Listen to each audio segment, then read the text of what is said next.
doctor. Hoy voy a compartir con ustedes líquidos en pediatría desde un enfoque perioperatorio. Le agradezco al doctor Alexander que fue mi asesor pues, para desarrollar este tema. Para empezar, pues el derrotero de temas para eso va a ser hablar un poco de la fisiología que compete al manejo, pues a los líquidos y al balance de los líquidos y electrolitos a nivel orgánico. Luego vamos a pasar por las consideraciones sobre qué solución hidroelectrolítica debemos escoger para niños, cuál es el manejo precisamente de las soluciones en términos perioperatorios, y finalmente vamos a dar una visualización rápida sobre el manejo de líquidos en los neonatos.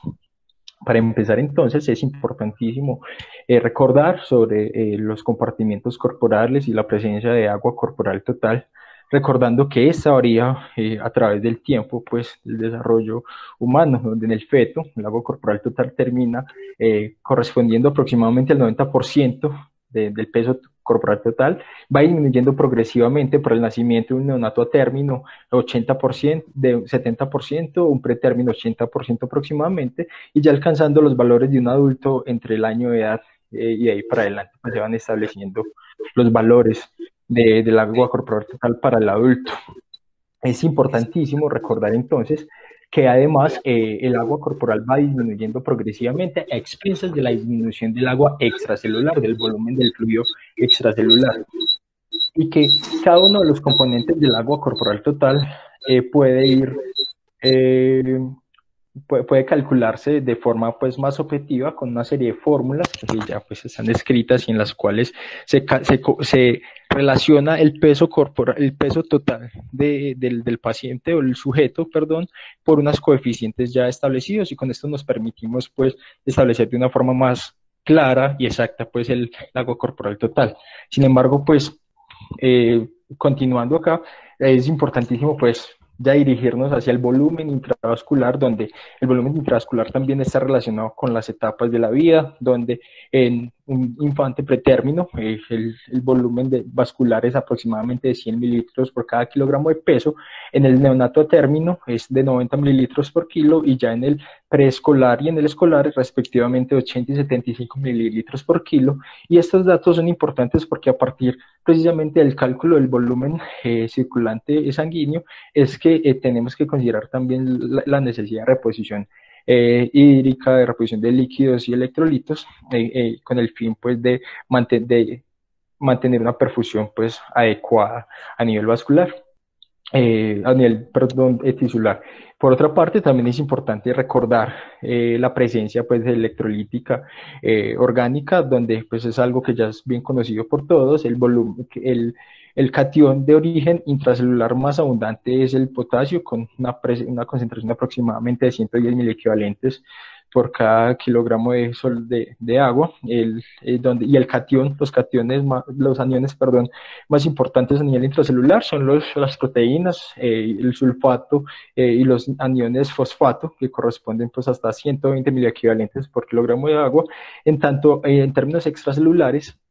del fluido extracelular, el sodio es el catión más importante, el cloro es el anión más importante, y precisamente considerando pues la presencia de las concentraciones de los cationes y de los aniones extracelulares, es que vamos a empezar a considerar cuáles son las sustancias que mejor se acercan a un estado fisiológico para que para que disminuyan más bien como su impacto a nivel pues, fisiológico a nivel pediátrico. Pues. Por otra parte, en relación precisamente con todo lo que tiene que ver con el volumen vascular, el volumen circulante de las soluciones y de la sangre, es importante recalcar el papel fisiológico que tiene el glicocálix. Recordar que el glicocálix es una capa que se encuentra por encima del endotelio, una capa formada por proteoglicanos, glucosaminoglicanos,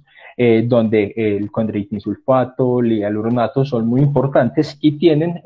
una variedad de papeles en la regulación fisiológica, pues a nivel vascular, entre ellas la permeabilidad vascular, donde recientemente pues con la descripción del glicocálix se modificó la ley de Starling, donde ya la presión oncótica, que primero se consideraba como la principal resistencia pues para el paso el fluido transcapilar del agua, ya está siendo cambiada pues por el componente del glicocálix en primer lugar. En segundo lugar, pues la capacidad mecanosensora del glicocálix a través de las fibras de hialuronato unidas al receptor CD44 a nivel endotelial, que regulan la producción de óxido nítrico a través de la activación de la óxido nítrico sintetasa en presencia de un aumento del estrés de cizallamiento por parte pues de vascular. Asimismo, pues otras funciones son la interacción que tiene el glicocálix con las células,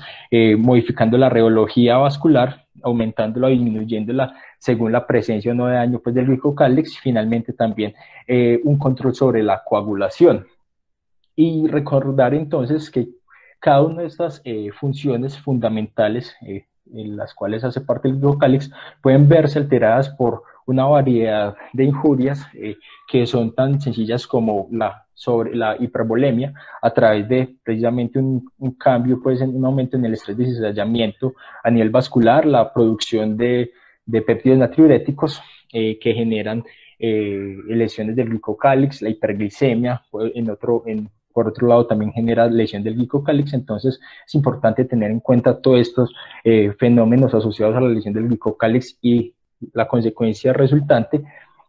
a la hora de escoger precisamente los líquidos perioperatorios en general. Y finalmente, recordar que también el riñón es fundamental pues, en el contexto del manejo pues, del balance de los líquidos y los pues, del líquido electrolítico en el cuerpo, donde el riñón, a pesar de ser un órgano relativamente pequeño, que solamente corresponde al 5% del peso corporal total, recibe un flujo sanguíneo hasta 25% del gasto cardíaco, con un flujo sanguíneo renal que varía pues, según el sexo, masculino o femenino, donde los hombres, una edad adulta, recibe una circulación, un flujo sanguíneo de 600 mililitros minuto, las mujeres de 700 los hombres, las mujeres de 600. Los niños hasta los 3 años de edad reciben la mitad, pues los riñones reciben la mitad de ese flujo sanguíneo, los niños de 350 aproximadamente, las niñas de 300 aproximadamente, donde este flujo sanguíneo renal va a alcanzar pues el nivel del adulto aproximadamente después de los 3 años. Eso mismo tiene que ver pues con que a nivel renal hay una autorregulación por parte pues, de cada uno de los de las regiones pues del riñón, donde la corteza, que es donde se encuentra el glomérulo, va a tener una mayor flujo sanguíneo, disminuyendo progresivamente a la región de las papilas, que son los lugares más hipoxémicos pues a nivel renal. Y además de que la autorregulación también está dada por un control a partir de unas presiones arteriales en las cuales la arteria renal aferente puede regular pues el ingreso o pues más bien el flujo renal, siendo en los adultos entre 80 y 180 milímetros de mercurio de presión arterial sistólica, en los niños es alrededor de los 80 milímetros de mercurio. Entonces, pues viendo de forma progresiva cuáles son los elementos que hacen parte del mantenimiento del balance hidroelectrolítico a nivel corporal, tenemos que conocer entonces qué sustancias podemos nosotros utilizar a nivel pues, para ofrecer la menor carga metabólica y menor carga fisiológica, pues, sistémica, para que no se altera la homeostasis. Para esto, pues, recordamos que tenemos varios tipos de líquidos que podemos ofrecer. Son las soluciones hidroelectrolíticas que pues, son balanceadas y no balanceadas. Las no balanceadas, como la solución salina al 0.9%, con una osmolaridad de 308 miliequivalentes kilogramos de soluto, de agua, perdón. Las balanceadas, como el lactato de Ringer, el acetato de Ringer, el Plasmalite últimamente, y muchos otros, pues, soluciones balanceadas basadas también en acetato y en gluconatos también. Y por otro lado, tenemos los coloides, que son coloides sintéticos como los almidones y las gelatinas, y la albúmina, por otro lado, como derivado pues, del plasma. Y los coloides también pueden presentarse en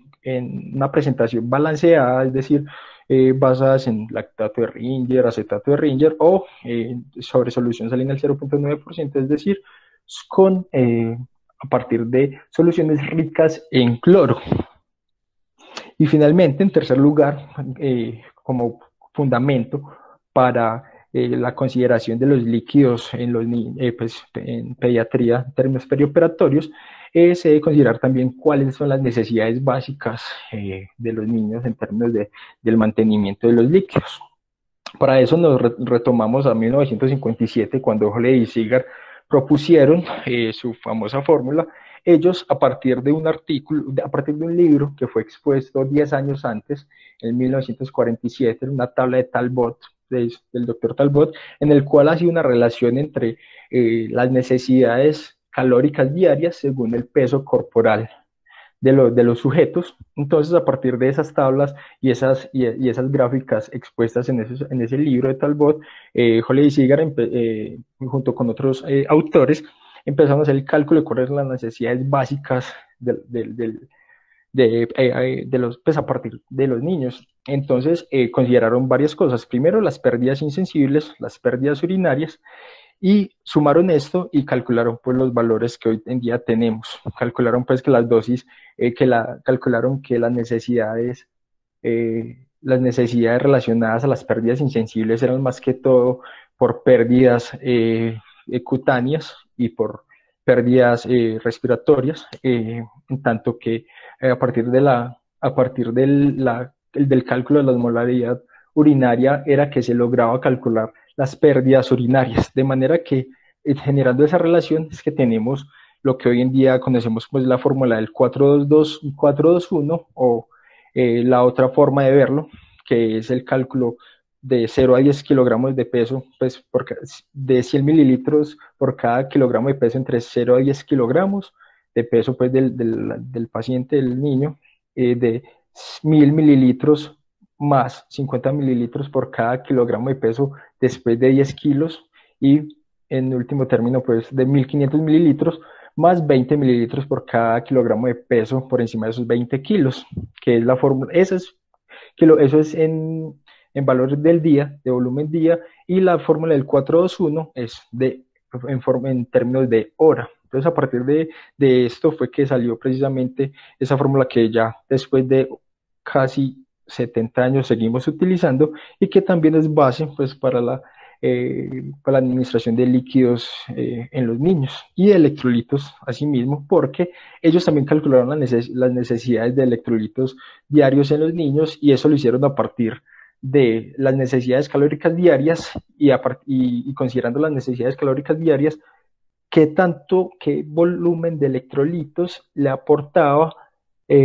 la leche materna y la leche de vaca, pues precisamente a esos niños. Y así fue como se encontró que precisamente las necesidades de sodio eran aproximadamente de 3.000 equivalentes, igual que las de potasio aproximadamente de 2, y las de cloro, las de potasio, perdón, de 3 también aproximadamente, y las de cloro aproximadamente de 2.000 equivalentes. Muy bien, entonces ya continuando pues en esta línea, la idea es ahora identificar cuáles son los líquidos que mejor se deben ofrecer a estos pacientes, si son hipotónicos o isotónicos. Al respecto, para empezar, en el año 2006 se realizó un estudio en Reino Unido, donde se evaluó los anestesiólogos para ese momento qué soluciones le ofrecían a los pacientes en el intraoperatorio y en el posoperatorio. Y llamativamente, y también de forma preocupante, se identificó que las soluciones hipotónicas eran ampliamente utilizadas en el intraoperatorio, donde hasta el 65% de los anestesiólogos lo utilizaban, y en el postoperatorio hasta el 85% de los anestesiólogos utilizaban soluciones hipotónicas para el reemplazo de volumen de los pacientes. Un año después apareció el National Safety Patient Agency generando una alerta donde dijo que, venga, la administración de soluciones hipotónicas, y para ese momento la solución hipotónica que más se utilizaba era una solución salina al 0.18%, maldextrosa al 4%, estaba asociada de forma directa con casos de hiponatremia grave que desencadenaron en 4 muertes y un paciente con una secuela neurológica a largo plazo. Por eso entonces, a partir de ese momento se dejaron de utilizar ese tipo de soluciones. Sin embargo, todavía existe la eterna pues, debate sobre qué tipo de soluciones se deben utilizar, si isotónicas o hipotónicas, pero no hipotónicas al nivel de esa solución que se está utilizando. Frente a esa discusión, hay varios artículos al respecto. Este es uno de ellos, un estudio aleatorizado en el cual se evaluaba el isofundin versus la solución salina al 0.45% más, dextrosa al 1%, ambos con dextrosa al 1%, cada uno de los brazos tenían aproximadamente 320 pacientes y se encontró que efectivamente que los pacientes, que en el grupo donde se utilizaba isofundin tenía menor incidencia de hiponatremia respecto al grupo que utilizaba solución salina al 0.45%. Otro estudio aleatorizado en el cual se realizó durante 2 años, en 2008 y 2009, que incluía pacientes desde los 16 años, desde los 6 meses de edad hasta los 16 años, todos ellos llevados a cirugía electiva, y en los cuales se comparó la solución salina al 0.9% versus al 45%, ambas con dextrosa, y donde el resultado primario era evaluar la hiponatremia, y en donde analizaron 130 pacientes por cada brazo, también encontraron lo mismo, que había una incidencia de hiponatremia muchísimo mayor en los pacientes que iban en el brazo de la solución salina al 0.45% más dextrosa al 5%. Y en otro, un metaanálisis en el que incluían pacientes de 1 a 18 años, donde su resultado primario también era la hiponatremia y el resultado secundario eran otras alteraciones hidroelectrolíticas, el delta del sodio y complicaciones neurológicas, hipertensión o trastornos neurológicos, donde este estudio, pues este metaanálisis incluyó 21 artículos, 11 estudios de cohorte y 10 estudios aleatorizados. Encontró que frente a la hiponatremia, con una heterogeneidad buena, tenía una heterogeneidad del 5%, y ellos las consideran aceptable por debajo del 50%, siempre a favor de la solución de los solución salina isotónica, perdón, de los fluidos isotónicos, por un riesgo relativo aproximadamente del 2.37%, de 2.37, perdón, de presentar hiponatremia con las soluciones hipotónicas. Ahora, la otra discusión siempre es qué tiene que ver el cloro con la morbilidad, con la mortalidad, con las complicaciones. En adultos, un estudio realizado durante 8 años, que incluyó 22.800 pacientes, en el cual se evaluó la relación entre la hipercloremia posoperatoria, definiendo la hipercloremia como un cloro por encima de 110.000 equivalentes litro. Se encontró que había una mortalidad elevada en los pacientes con hipercloremia posoperatoria, con un RR de 3 versus con un RR importante, pues, frente a los pacientes que te presentan hipercloremia versus a los que no. Lo mismo, la estancia hospitalaria aumentaba en los pacientes con hipercloremia, y la incidencia de lesión renal aguda y necesidad de reemplazo renal. Y esto venía en relación también que la probabilidad de muerte, es decir, la mortalidad, era asociada de forma casi lineal con la concentración de cloro sérico. En niños también se han hecho estudios al respecto. Este fue un estudio aleatorizado que evaluó el esterofundin con la solución salina, el 0.9%, incluyó 220 sujetos, todos menores de 3 años, con una ASA de 1 a 3 en su clasificación, que iban a ser llevados a cirugía moderada a mayor, definiendo esas cirugías como cirugía de tórax, abdomen o cirugías ortopédicas mayores de 1 hora, y ellos evaluaban pues las alteraciones, el delta de cloro, perdón, la incidencia del cambio de las concentraciones sérica de cloro respecto pues a la infusión de estas dos sustancias. Frente a esto, siempre los pacientes que están en el grupo de salina tenían una mayor cambios en el cloro, con aumento en la concentración del cloro, disminución en la concentración de magnesio y también un déficit de base exceso de 1.7 aproximadamente, frente al grupo que estaba en el estereofundin. Frente a la mortalidad asociada a la utilización de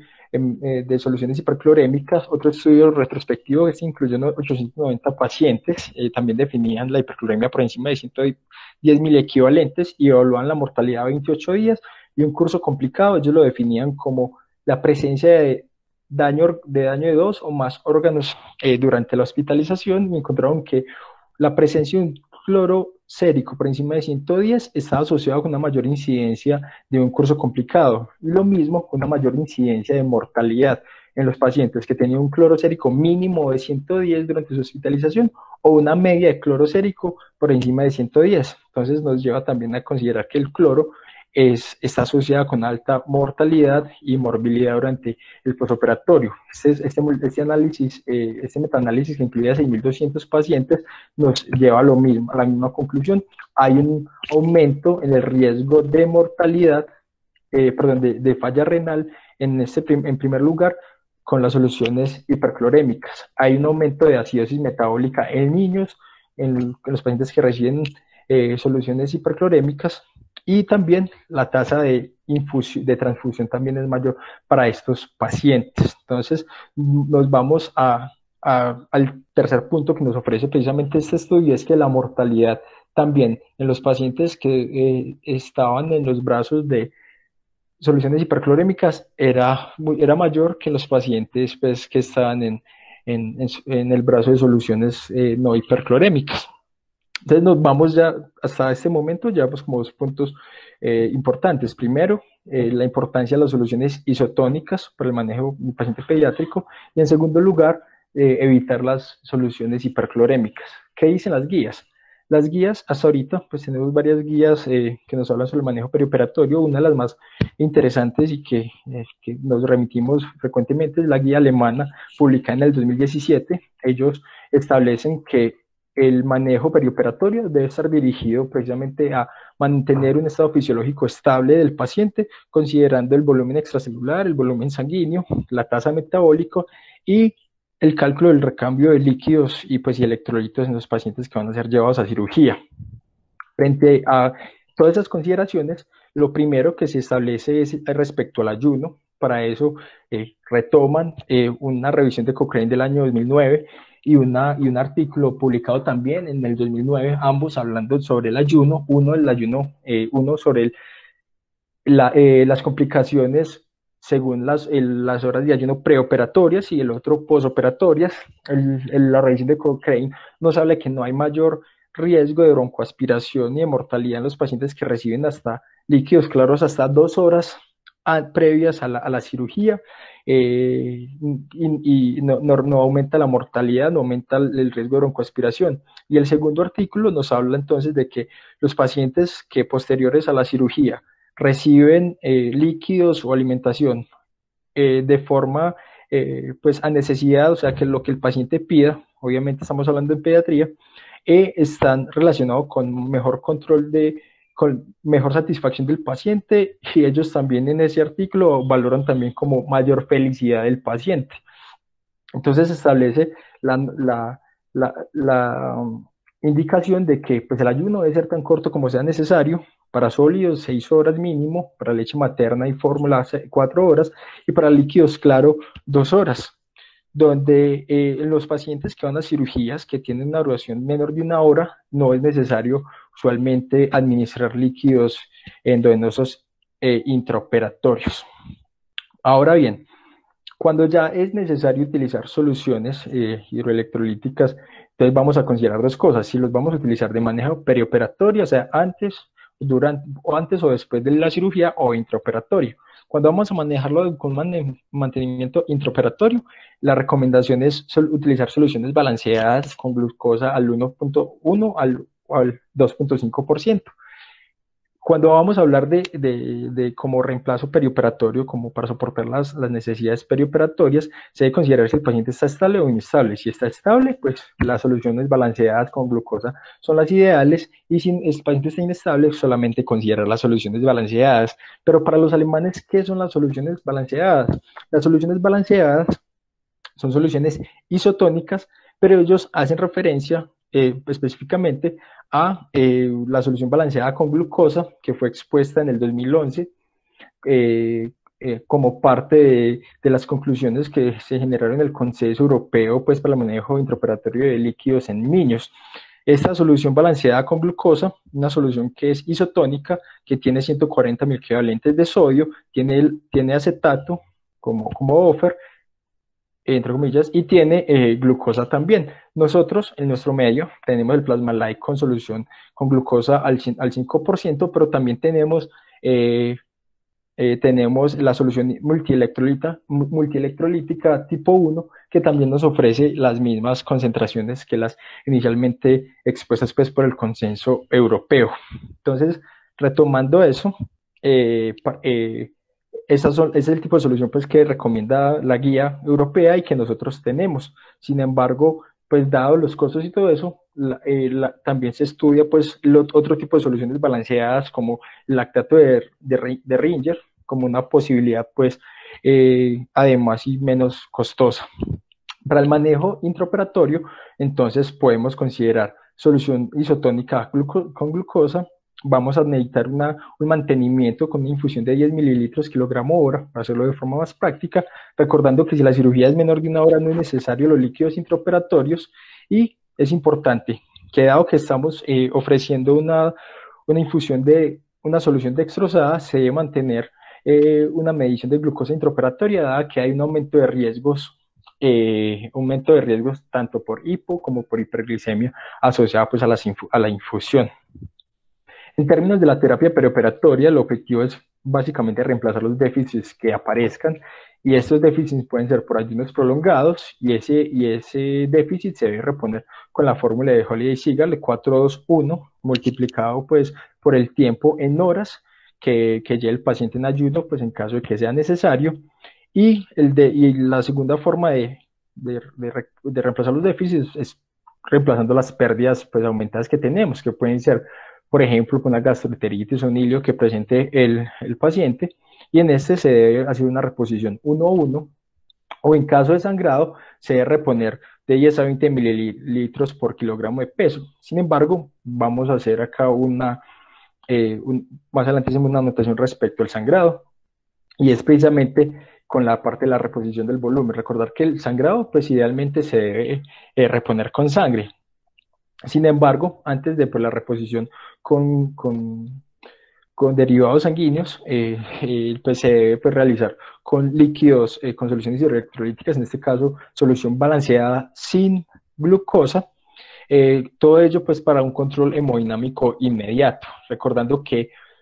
una sobrecarga hídrica va a estar asociada a mortalidad, mayor tiempo en ventilación en unidad de cuidados intensivos pediátricos, pero que igual ya en un momento vamos a ver, y que entonces las soluciones balanceadas no van a ser nuestra única opción. En los niños, los coloides terminan siendo una opción viable, donde si bien tenemos albúmina, almidones, y soy específico acá con el almidones, con la hidroxestar al 130 kilodalton de peso molecular, que es el que más de los coloides semisintéticos que tenemos, es el mejor utilizador, el que más conocimiento tenemos frente en términos de pediatría. Pues voy a hacer un poquito de relación frente a por qué la guía hace uso pues, de la recomendación de utilizar coloides, específicamente ese almidón. Y es que a partir de dos estudios, uno en el que se utilizó el almidón, que les estoy hablando del 130 kilodaltons de peso molecular, para la reposición de plasma de forma perioperatoria, y por otro lado también que se evaluó los cambios en el estado ácido base de los pacientes que recibieron esto, se encontró pues que había una disminución pues de la hemoglobina en los pacientes que se administraba, esto consecuencia pues de que había una mayor cantidad pues retención intravascular del coloide en primer lugar. En segundo lugar, también se estableció que especialmente este coloide cuando se presentaba en solución salina al 0.9% estaba asociada con disminución del bicarbonato y del lavado exceso. Sin embargo, la función renal no presentaba cambios diferente a los adultos en los cuales estaba asociado con aumento de la lesión renal aguda o necesidad de terapia de reemplazo renal. Entonces es por eso que para la reposición de volumen, en aras de evitar la sobrecarga de volumen con soluciones hidroelectrolíticas, esa guía alemana recomienda la administración pues, de coloides, específicamente de ese almidón de 130 kilodaltons de peso molecular. Entonces, genera como un pequeño resumen sobre qué se debe hacer, y es que para una infusión de mantenimiento intraoperatorio se utiliza la solución balanceada con glucosa a a una tasa de 10 mililitros kilogramo hora. Para el reemplazo perioperatorio se debe hacer con la solución balanceada 10 a 20 mililitros kilogramo, y para el reemplazo volumen por sangrado, por ejemplo, se puede utilizar la albúmina, la gelatina y estos almidones a una dosis moderada de 5 a 10 mililitros por cada kilogramo de peso del paciente. Pero retomando lo que les decía frente al hecho de los riesgos de la sobrecarga hídrica, en pediatría ya hay varios artículos relacionados que nos hablan sobre los efectos catastróficos que tiene la sobrecarga hídrica. Respecto, hay un estudio prospectivo realizado entre el año 2004 y 2005, en el cual en el cual los pacientes incluidos eran pacientes con ventilación mecánica mayor de 24 horas y que también tenían, tenía monitorización invasiva con un catéter de arteria radial. En este estudio fueron 80 pacientes y se evaluó pues la sobrecarga de volumen, calculando la sobrecarga de volumen por encima de 5% como significativa, y eso lo evaluaron pues con el índice de oxigenación. Y encontraron precisamente que el índice de oxigenación en los pacientes a medida que tenían mayor sobrecarga de volumen, el índice de oxigenación variaba también. ¿Qué quiere decir eso? Que la sobrecarga de volumen estaba asociada con un empeoramiento pues, de la oxigenación, de la oxigenación de esos pacientes. Además de que estaba asociada a la necesidad de ventilación prolongada y mayor estancia hospitalaria, tanto en UCI como en salas generales. Otro estudio que realmente fue un análisis secundario que se realizó en el 2009 y en el 2010 entre pacientes de entre 2 semanas de edad y 18 años, también evaluaron la relación de la sobrecarga, donde la sobrecarga era significativa, era por encima del 5% del valor inicial, y en estos también se estableció la relación con un aumento en el tiempo de ventilación, en primer lugar, mayor estancia hospitalaria en UCI, mayor estancia hospitalaria en salas generales, mayor necesidad pues de inotrópicos frente a los pacientes que no estaban sobrecargados. En términos pulmonares, un estudio retrospectivo encontró que el índice de oxigenación a 48 horas estaba mayormente comprometido en los pacientes con sobrecarga hídrica, y lo mismo, la ventilación aumentaba. La mortalidad, pues por causas pulmonares en este estudio no fueron diferentes frente a los otros pacientes sin sobrecarga hídrica. Sin embargo, en pacientes que iban a cirugía cardíaca, niños todos ellos, también como parte de un análisis secundario en pacientes menores de 18 años, la mortalidad sí aumentaba, un RR 1.14 frente a los pacientes sin sobrecarga, y también la presencia de un aumento en la incidencia de síndrome de bajo gasto de los pacientes con mayor sobrecarga hídrica versus los que no tenían sobrecarga hídrica. Nuevamente, entendiendo la sobrecarga hídrica como un aumento del 5% del peso inicial, pues al ingreso pues en la UCI. Y finalmente, frente a los neonatos tenemos los siguientes puntos, y es recordar pues que los neonatos, el agua corporal total de los neonatos es diferente. Ellos nacen con un 80% de agua corporal total respecto al peso, ¿cierto? Su volumen intravascular aproximadamente es de 90 y 100 mililitros, de 90 mililitros en pretérmino, perdón, en pretérmino 100 mililitros y a término de 90 mililitros aproximadamente. Las necesidades de líquidos de ellos varían con la edad, y que ellos tienen pues una transición progresiva de su fisiología. Recordar pues que la función pulmonar es progresiva, de que ellos dejan de producir líquido pues, pulmonar a partir del segundo periodo de parto, y que si bien el principal mecanismo como de absorción de ese líquido pulmonar es a través de los capilares sanguíneos y linfáticos luego del nacimiento, eso permite pues que la oxigenación genere pues un aumento de la concentración de oxígeno, y esto conlleva al cierre de las derivaciones fetales, ductus arterioso, foramen oval, ductus venoso, donde hay un cierre funcional a los 2 días, pero ya es anatómico a las 2 semanas. Esto puede ser persistente en los recién nacidos pretérmino y recordar pues que ellos además por su condición pueden estar muy, pueden ser susceptibles a condiciones tan graves como la enterocolitis necrotizante y que un inadecuado manejo de los líquidos electrolíticos para esta edad, hablando de sobrecarga, puede estar asociada también a hemorragia intraventricular, displasia broncopulmonar y otras complicaciones pues usuales en los neonatos. Respecto a la adaptación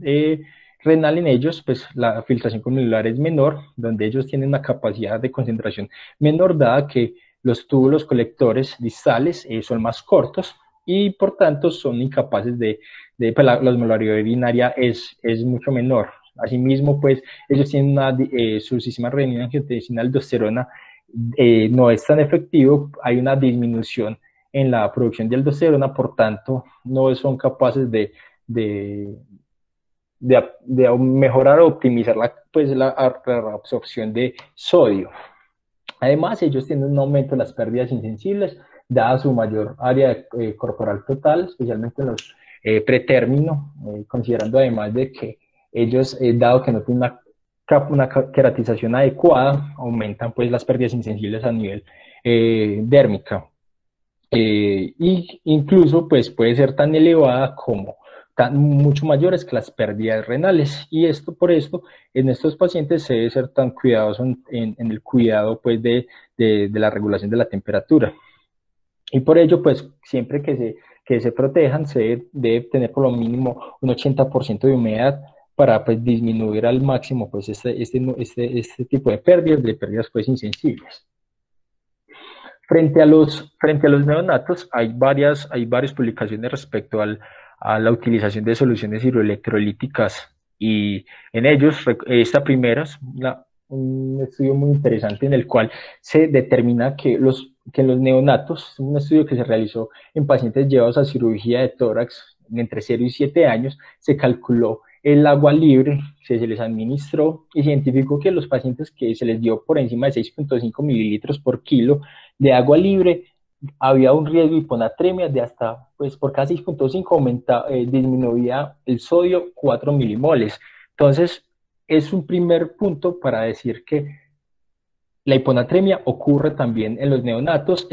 considerando que si bien ellos todavía no son del todo sensibles a la hormona antidiurética, las cirugías y el estrés, el dolor, puede aumentar pues la secreción de esta, y ella puede estar asociada pues a la retención de agua, y que si se aporta soluciones hipotónicas aumenta pues el riesgo de hiponatremia, considerando que la hiponatremia no es algo benigno pues en los neonatos ni en pretérminos, dado que está asociado a trastornos en el desarrollo neuromotor en primer lugar, y también está de forma más específica, está asociada a compromiso, a alteraciones de la corteza a nivel parieto-occipital, que incluso puede llevar a limitación y disfunción cognitiva pacientes por más o menos de 10 a 13 años de edad. Todo esto hace parte pues precisamente de una editorial en la cual se recomienda y se es insistente en que es necesario la administración de líquidos no hipotónicos en los niños, y que los neonatos y los pretérminos necesitan sal. En términos de la glucosa, recordar pues que los neonatos, como no tienen un adecuado depósito de glucógeno, entonces ellos hacen hipoglicemia muy fácilmente, y que los resultados adversos a la hipoglicemia están asociados especialmente con valores persistentes menor de 40 miligramos decilitro. Por ello es importantísimo pues es importantísimo el mantenimiento de una glucosa sérica aproximadamente pues normal, con un soporte basal metabólico entre 5 a 7 miligramos kilogramo minuto, usualmente más alto para los pacientes pretérmino. Y esos dos artículos precisamente nos hablan de las consideraciones frente a los riesgos que hay de la hipoglicemia y la hiperglicemia. Por eso es que se debe tener también consideración frente a la administración de líquidos con altas cargas de glucosa, precisamente porque la hiperglicemia, especialmente en pacientes con hipoxia perioperatoria, está asociado a un mayor riesgo de complicaciones neurológicas como factor independiente precisamente a la hipoxia pues, neonatal de esos pacientes. Finalmente, el manejo de los fluidos intraoperatorios en los neonatos es recordar que pues, se debe mantener un control de la glicemia, pues teniendo en cuenta que ellos van a tener unas necesidades de glicemia en cirugía un poco más bajas de lo usual, dado que pues por el estrés de la cirugía hay un aumento pues de las hormonas contrarreguladoras con producción pues de una elevación pues de la glicemia,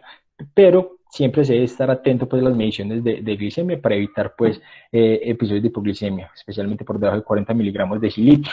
Considerar pues que ellos frente al estrés también elevan secreción de hormona antidiurética que puede estar asociada precisamente a la hiponatremia, y ya sabemos que la hiponatremia tiene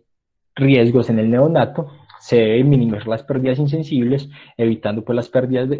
manteniendo el calor, y se debe considerar la reposición de esas pérdidas precisamente lo mismo que el mantenimiento basal. Entonces, como una forma de recordar es que los pacientes en los neonatos, el aporte de líquidos varía según el día, pues la edad del paciente, con pacientes de 0 a 1 días con los requerimientos más bajos, precisamente porque ellos se debe esperar hasta la diuresis para poder empezar a aportar adecuadamente, pues aumentar los líquidos en primer lugar y en segundo lugar el aporte de electrolitos. Entonces, por eso es que a partir del día 2 al 7 es donde se inicia el aporte de electrolitos de sodio y de potasio, y luego la primera semana se aumenta ese aporte de sodio y de potasio, y lo mismo se aumenta progresivamente el aporte de líquidos. Entonces, como mensajes para terminar es utilizar soluciones isotónicas, en primer lugar, evitar soluciones ricas en cloro, siempre se debe hacer un flujo metabólico dirigido,